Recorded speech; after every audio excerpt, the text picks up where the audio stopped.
प्यारे बच्चों, आपने अगर अभी तक कुछ भी ट्राई किया पाइथन की कोडिंग देखने का और आपको नहीं समझ में आ रहा है ये क्या क्या चीज़ें लिखी हैं, जैसे इक्वल टू की जगह इक्वल टू 2 बार लिखा हुआ है या फिर कहीं इज लिखा हुआ है, कहीं इन लिखा हुआ है, कहीं इन नॉट लिखा हुआ है और आपको कुछ भी नहीं समझ में आता है कि ये सब क्यों लिखा हुआ है, तो आज आपको सारी चीज़ें क्लियर हो जाएंगी क्योंकि आज हम पढ़ने वाले हैं assignment operator, membership operator and identity operator, जो बहुत ही इम्पोर्टेंट ऑपरेटर्स हैं और अगर आप इसको पढ़ लेते हैं तो आपके 4 मार्क्स बोर्ड एग्जाम में पक्के हो जाएंगे। ठीक है, चलिए हम स्टार्ट करते हैं। आते हैं हम अपने नेक्स्ट स्लाइड की तरफ। फर्स्ट देखते हैं कि असाइनमेंट ऑपरेटर क्या होता है। असाइनमेंट ऑपरेटर आप नाम से समझिए कि एक तो आपको पता है इक्वल टू का साइन, आपको पता है कि अगर हम x लिखते हैं, x इक्वल टू 2 लिखते हैं तो क्या होता है, रैम में एक मेमोरी एलोकेट होती है x नाम से और उसमें वैल्यू आ जाती है 2। यस और नो? तो ये जो इक्वल टू का साइन है इसे हम पाइथन में कहते हैं असाइनमेंट ऑपरेटर। क्यों कहते हैं असाइनमेंट ऑपरेटर? क्योंकि ये वैल्यू को असाइन कर रहा है, किस में, वेरिएबल में। ठीक है, इक्वल टू क्या कर रहा है, वैल्यू को असाइन कर रहा है वेरिएबल में, इसलिए इसका नाम होता है पाइथन में असाइनमेंट ऑपरेटर। यहाँ तक तो आई थिंक क्लियर है। बट अभी आप देखेंगे कि पाइथन में बहुत सारे असाइनमेंट ऑपरेटर्स होते हैं। ठीक है, बेसिक तो जो है इक्वल टू वो तो है ही, पर अभी और क्या क्या चीजें हैं हम वो देख लेते हैं। पाइथन में ये आपने देख लिया, अब हम देखते हैं दूसरा असाइनमेंट ऑपरेटर क्या है। दूसरा असाइनमेंट ऑपरेटर होता है plus equal to. Equal to तो है ही, अब होता है plus equal to. Plus equal to क्या करता है, सपोज कि आपके x एक वेरिएबल है आपके पास जिसमें वैल्यू है 2 और आप लिखते हो x प्लस इक्वल टू 3। ठीक है, तो इसका क्या मतलब होगा, इसका मतलब ये होता है कि x में जो भी वैल्यू है पहले से उसमें आप 3 और ऐड कर दीजिए। ठीक है, तो बेसिकली ये कह रहा है कि x equal to x plus 3। ठीक है, तो x में जो भी वैल्यू है पहले से उसमें आप 3 और ऐड कर दीजिए, तो अब x की वैल्यू क्या हो जाएगी, 5 हो जाएगी। ठीक है, तो ये कहते हैं, इसका क्या नाम है, प्लस इक्वल टू का ऐड एंड असाइन। ठीक है, तो फर्स्ट होता है असाइन, दूसरा होता है ऐड एंड असाइन। इसी तरीके से और भी होते हैं, जैसे कि minus equal to. Minus equal to क्या करेगा, इसका नाम होता है सब्ट्रैक्ट एंड असाइन। सपोज आपके पास x है एक वेरिएबल जिसमें वैल्यू है 5 और आप लिख लेते हो x माइनस इक्वल टू 2। तो इसका क्या मतलब है कि x में जो भी अभी करंट वैल्यू है उसे उसमें आप 2 माइनस कर दीजिए। ठीक है, तो बेसिकली ये क्या कह रहा है, x equal to x minus 2, जो मतलब पहले की वैल्यू क्या थी 5, अब उसमें क्या माइनस करेंगे हम, 2, तो अब x की वैल्यू क्या हो जाएगी, 3 हो जाएगी। बात समझ में आ रही है? तो यही होता है आपका असाइनमेंट ऑपरेटर। अब आई थिंक आपको प्लस इक्वल टू बताया मैंने, माइनस इक्वल टू बता दिया मैंने, अब मल्टीप्लाई इक्वल टू और divide equal to I think आप खुद से समझ जाएंगे। अब आपको आंसर करना है, अब बताना x की वैल्यू है 10, मैं लिख रही हूँ यहाँ पर x multiply equal to 2, then what will be the value of x। सोच कर बताइए x की क्या वैल्यू हो जाएगी, पहले से है 10 और उसमें मल्टीप्लाई कर दिए 2, तो अब क्या वैल्यू हो जाएगी x की, 20 हो जाएगी। ठीक है, अब x में पहले से 20 है, मैं लिख देती हूँ x divided by equal to 2, तो 20 है उसमें 2 से डिवाइड कर दो और जो भी वैल्यू होगी वो x में फिर से रख दो। तो 20 को 2 से डिवाइड करेंगे, वैल्यू विल बी 10 और ये x में फिर से क्या आ जाएगा, 10 आ जाएगा। तो ये होते हैं आपके असाइनमेंट ऑपरेटर्स, जिसमें क्या क्या है, equal to, plus equal to, minus equal to, multiplication equal to and divide and assign. और इक्वल टू मैं क्यों बोल रही हूँ, क्योंकि आपको जनरली हैबिट है इक्वल टू बोलने का मैथ्स में, बट अब से मैं जब भी इक्वल टू का साइन लिखूंगी then I will tell that it is assignment operator, x assign 2, x assign 5, जो भी हमें लिखना है। ठीक है, तो ये इक्वल टू का साइन जो मैथ्स में हम यूज करते हैं उसको यहाँ पर बोलते हैं असाइनमेंट ऑपरेटर। बात समझ में आ गई? चलिए, बहुत आसान था असाइनमेंट ऑपरेटर। अब हम आते हैं नेक्स्ट में। अब नेक्स्ट स्लाइड में आपको एग्जाम्पल के थ्रू बताया जा रहा है कि कैसे काम यहाँ पर हो रहा है। तो इसका आप स्क्रीनशॉट ले लो और इसको एक बार डिटेल में समझ जाना। जो भी चीज़ें लिखी हैं उसको एक लाइन में एक्सप्लेन किया, जैसे x असाइन 5, तो ये क्या लिखा है, x assign x assign 5 assigns value 5 to x, मतलब 5 को ये x में डाल देगा और अगर आप प्रिंट करोगे x की वैल्यू तो 5 आकर प्रिंट हो जाएगी। नेक्स्ट में आप लिखते हो x प्लस इक्वल टू 3, इसका मतलब क्या है, x plus assign 3 adds 3 to x, so x becomes 8। ठीक है, तो x 3 से ऐड हो जाएगा और 8 बन जाएगा। तो इसी तरीके से हर लाइन का एक्सप्लेनेशन दिया हुआ है, उसका स्क्रीनशॉट ले लो, खुद से सॉल्व करो और फिर देखो कि आपका आंसर मैच करता है कि नहीं। ठीक है, चलिए आते हैं हम अपने नेक्स्ट स्लाइड की तरफ। नेक्स्ट स्लाइड क्या है, मेंबरशिप ऑपरेटर। मेंबरशिप ऑपरेटर क्या होता है, चलिए देखते हैं। मेंबरशिप ऑपरेटर पाइथन में 2 टाइप्स के होते हैं। पहला जो होता है वो होता है इन ऑपरेटर और जो दूसरा होता है वो होता है नॉट इन ऑपरेटर। अब इसका क्या काम है, तो ये चेक करता है कि कोई वैल्यू लिस्ट स्ट्रिंग टपल के अंदर है या नहीं है। जैसे अगर कोई आपके पास लिस्ट है बच्चों L1 और आप लिखते हो apple in L1, true apple in L1, तो आंसर आपका या तो ट्रू में आएगा या फॉल्स में आएगा।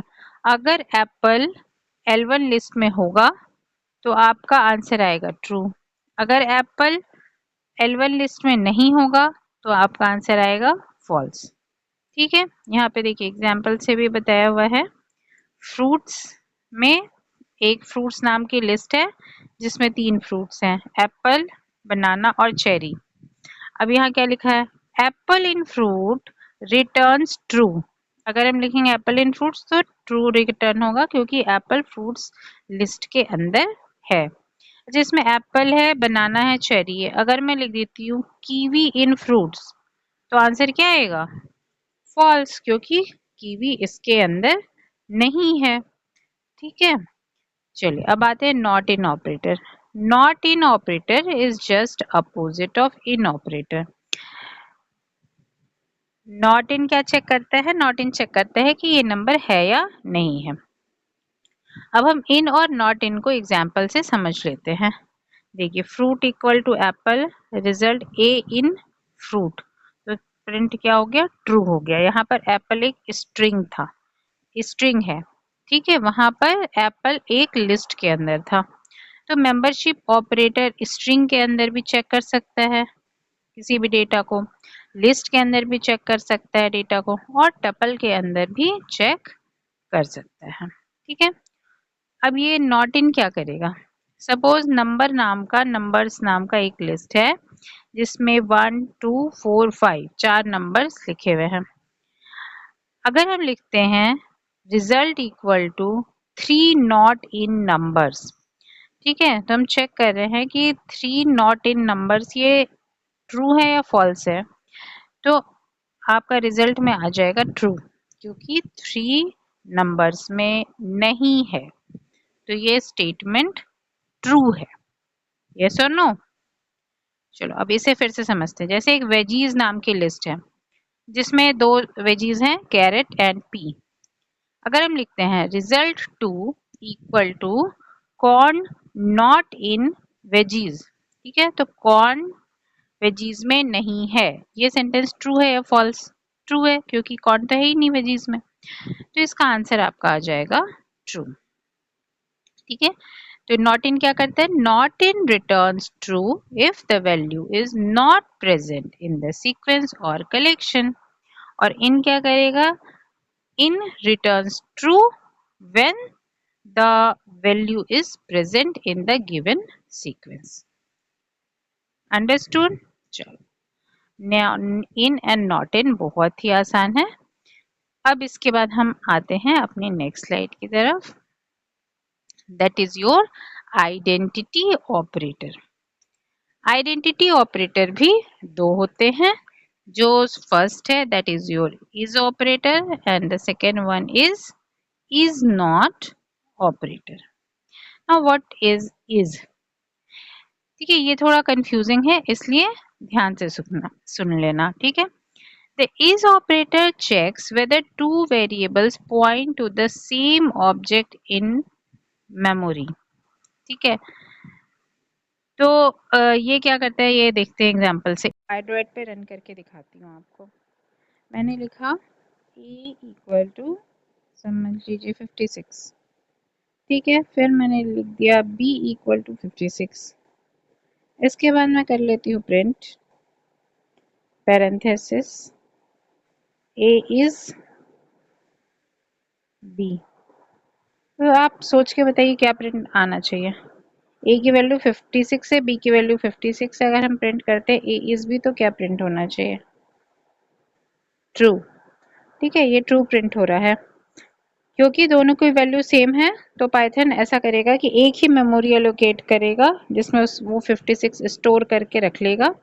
a भी उसी का नाम होगा, b भी उसी का नाम होगा। जैसे आपका होता है ना घर का नाम, बाहर का नाम, तो एक ही मेमोरी एड्रेस है, उसका एक नाम a भी है और दूसरा नाम b भी है।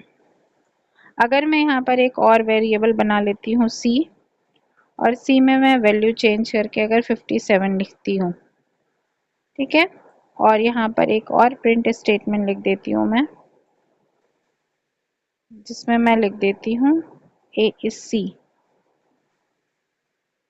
अब बताइए क्या प्रिंट होगा? Line number 5। Okay, print statement गलत है, यहाँ पे मुझे लिखना था print. Let's execute it, true and false. ठीक है, तो आप देख रहे हो a is b but a is not c।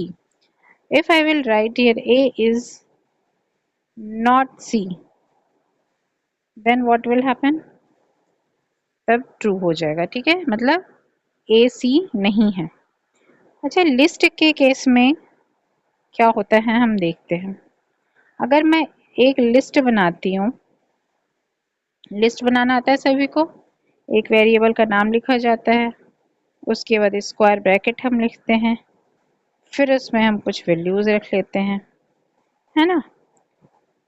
इसके बाद फिर मैं एक और वेरिएबल बनाती हूँ L2, इसमें भी मैं सेम वैल्यूज रख लेती हूँ जस्ट टू चेक। ठीक है, अब इसके बाद मैं लिखती हूँ print L1 is L2।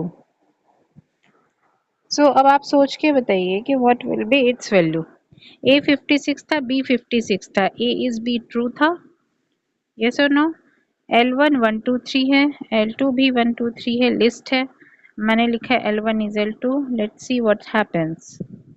So it's false. Okay, so basically what is happening, list के केस में क्या होता है कि अगर हम दो वेरिएबल बनाते हैं with same value also, Python will create different memory locations for it. Python उसके लिए डिफरेंट मेमोरी लोकेशन बनाता है। ठीक है, उसमें ऐसा नहीं है कि सेम घर वाला नाम और बाहर वाले नाम वाला केस नहीं रह जाता है। वो दो अलग बंदे होते हैं जिनका दो अलग अलग नाम होता है बट उनकी क्वालिटी सेम होती हैं, वी कैन से दैट। ठीक है, so this is your all about is and is not. हम लोग मेंबरशिप ऑपरेटर देखते हैं, that how membership operator works. Suppose I have a sequence में मैं एक वेरिएबल क्रिएट कर रही हूँ एंड इसका नाम मैंने नेम रखा है और इसमें मैं कोई भी नेम स्टोर करके रख लेती हूँ। स्ट्रिंग कैसे लिखते हैं? इन्वर्टेड कॉमा में। सपोज मैंने अपना नाम लिख लिया, ठीक है, दिवन है। अब इसके बाद मैं यहाँ पे प्रिंट करती हूँ प्रिंट, इसके बाद पैरेंथेसिस, इसके बाद मैं यहाँ पे प्रिंट में लिख रही हूँ ए इन नेम। तो बेसिकली इन क्या कर रहा है? इन चेक कर रहा है कि क्या जो ये नेम नाम का वेरिएबल है इसमें कुछ भी जो भी स्टोर है उसमें ए एग्जिस्ट करता है या नहीं। अब देखिए मेरे नाम में ए एग्जिस्ट करता है, yes, so answer should be true. Let's execute it. Okay, A is not defined. अच्छा, ए इज नॉट डिफाइंड, यहाँ पर ए एक स्ट्रिंग है तो इसे भी मुझे इन्वर्टेड कॉमा में लिखना होगा। ठीक है, तो यहाँ मैंने लिख लिया ए इन नेम। अब इसे फिर से एग्जीक्यूट करते हैं तो देखिए आंसर क्या आ गया? ट्रू। मतलब ए जो है वो नेम वेरिएबल में एग्जिस्ट कर रहा है। Let's take another example. Suppose we are having a tuple. Tuple क्या होता है? Tuple is written in parenthesis. I have a tuple in which I have 3 values 1 2 3. Now I am writing here print 4 in T1, 4 in T1। बताइए true और false? Tuple है एक T1, इसमें क्या 4 exist कर रहा है? नहीं कर रहा है, तो आंसर शुड बी फॉल्स। देखिए ट्रू, पहला वाला का ट्रू था आंसर, दूसरे का फॉल्स आ गया। अब ऐसी एक मैं लिस्ट बना लेती हूँ एल नाम से। एल में मैं कुछ वैल्यूज लिख लूँगी। लिस्ट कैसे बनाते हैं बताइए? स्क्वायर ब्रैकेट से। इसमें भी मैंने कुछ वैल्यूज रख ली हैं। अब इसके बाद मैं लिख रही हूँ प्रिंट। अच्छा, अब हमने इन तो देख लिया, अब एक बार नॉट इन भी देखते हैं। तो यहाँ पे मैं लिखती हूँ 45 not in L. Okay, 45 L में है पर मैं लिख रही हूँ 45 not in L. So answer should be true और फॉल्स। पहले का आंसर ट्रू था, दूसरे का फॉल्स था, तीसरे का बताइए? 45 नॉट इन एल। 45 तो है एल के अंदर पर मैंने नॉट इन लिखा है, तो ये क्या होगा? फॉल्स हो जाएगा। देखते हैं रन करके। ओके, सो आप देख रहे हो कि आंसर जो है वो फॉल्स आ गया है। सी असाइनमेंट ऑपरेटर। असाइनमेंट ऑपरेटर देखते हैं। Suppose I have a variable number 1 equal to 76. Now I am writing here number 2 equal to तो आप समझ चुके हैं, मैं ऐड असाइन करती हूँ plus equal to number 2 plus equal to 5 print. अब आपको यहाँ पर आउटपुट बताना है मुझे। Print number 2। So basically in line number 2 I have created a variable with value 76. Line number 3 I have added 5 to number 2। Number 2 में मैंने 5 add किया है। अच्छा, यहाँ पे नंबर 1 में ऐड करते हैं पहले। नंबर 1 में मैंने 5 ऐड कर दिया फिर लाइन नंबर 4 में मैं नंबर 1 की वैल्यू को प्रिंट करती हूँ। तो बताइए क्या होना चाहिए।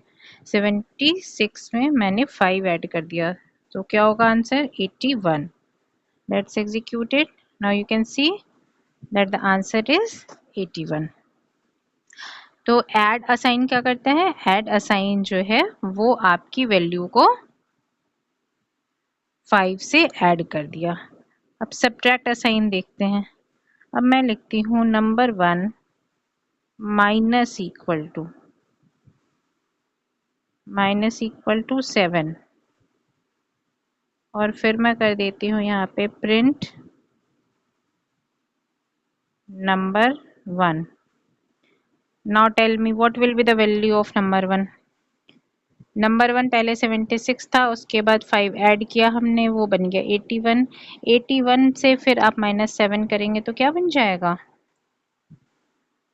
आप अपना आंसर अपने मन में रखिए and let me execute it and tell me कि आपने सही सोचा था कि नहीं।